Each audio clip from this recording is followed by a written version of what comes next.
और जाने मन कहाँ जा रही हो? अबे भाई क्या कर रहा है? दूसरों की बीवियों पे नजर रखता है क्या तू? हाँ तो क्या गलत कर रहा हूँ मैं? जब इसका पति दूसरों के पैसों पे नजर रख सकता है तो क्या मैं उसकी बीवी पे नजर नहीं रख सकता?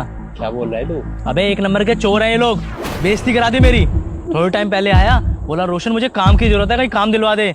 अपने ऑफिस में काम लगवाया, वहाँ से 5 लाख रुपए चोरी करके भागा है वो। अब तो अपनी शकल भी नहीं दिखाता। अबे लेकिन इसका पति तो बहुत सीधा आदमी है, वो कैसे चोरी कर सकता है? अरे घंटा शरीफ है, एक नंबर के चोर है चोर, चोर कहीं के। अब मेरा बस चले ऐसे लोगों का मुंह काला करवा के ना पूरे शहर में घुमाओ। भाग गई।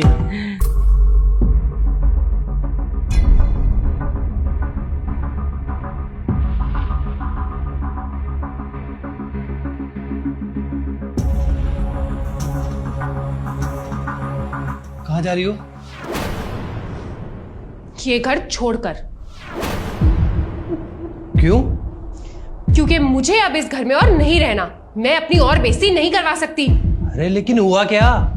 हुआ क्या है मैं बताती हूँ तुम्हें। हुआ क्या है, तुम्हारे ऊपर जो चोरी का इल्जाम लगा है ना, तुम्हें पता है उसकी वजह से मेरी कितनी बदनामी हो रही है। अरे बाहर सड़क पे चलना मुश्किल हो गया है मेरा।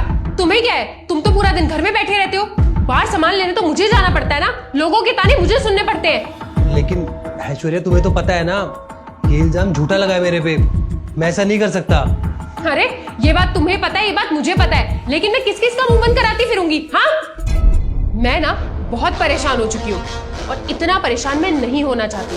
अब मैं इस घर में तभी वापस आऊंगी जब तुम ये सारे लफड़े सुलझा लोगे, समझे? अरे ऐश्वर्या मेरी बात तो सुनो।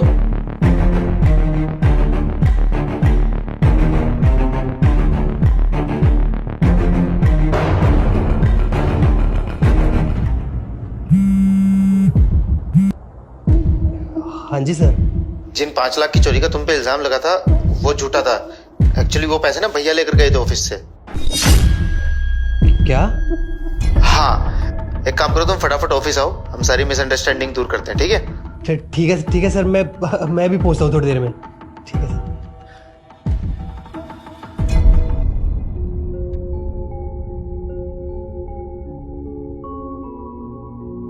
सॉरी धीरज। अरे तू क्यों माफ़ी मांग रहा है? माफ़ी तो मुझे मांगनी चाहिए। धीरज मैं उस दिन तेरे कैबिन में आया, तू कैबिन में था ही नहीं और लॉकर की चाबी मेरे पास थी, तो मैंने लॉकर खोल के उसमें से अमाउंट निकाल लिया था। मैंने कहा कि बाद में आके तुझे बता दूंगा, लेकिन काम में इतना बिजी था मैं बता नहीं पाया। और मुझे नहीं पता था कि इतनी छोटी सी बात इतनी बड़ी बन जाएगी। अरे कुछ सोच समझ के तो फैसला ले लिया करो। वो हमारी कंपनी में इतने सालों से काम कर रहा है और तुझे उस पर भरोसा नहीं है। धीरज मुझे इस बारे में कुछ नहीं पता था कि ये पैसे भैया ने लिए हैं, वरना मैं कभी तुझ पर झूठा इल्जाम नहीं लगाता।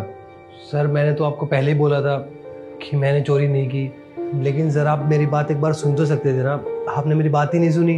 आपने तो मुझ पे चोरी का झूठा इल्ज़ाम लगा दिया। पूरी सोसाइटी में मेरा नाम बदनाम हो गया। हर जगह थू थू हो रही है सर। मेरी बीवी मुझे छोड़ कर चली गई सिर्फ इसलिए क्योंकि आपने मेरी बात नहीं सुनी। देख धीरज, मैं मानता हूँ हमसे गलती हुई है और हम अपनी गलती के लिए शर्मिंदा भी हैं। देखो जो हुआ मैं उसे बदल तो नहीं सकता, बस माफ़ी मांग सकता हूँ। मैं अपनी गलती पर बहुत ज़्यादा शर्मिंदा हूँ, मुझे माफ़ कर दो। नहीं सर, आप माफ़ी मत मांगिए। वैसे भी जो होता है अच्छे के लिए होता है, और वैसे भी अच्छा ही हुआ। इस मुश्किल घड़ी में मुझे पता चल गया कौन मेरा अपना है और कौन मेरा अपना होने का दिखावा कर रहा है। तो फिर कल से तुम ज्वाइन कर रहे हो ना? जी सर, मैं कल से ज्वाइन कर लूँगा।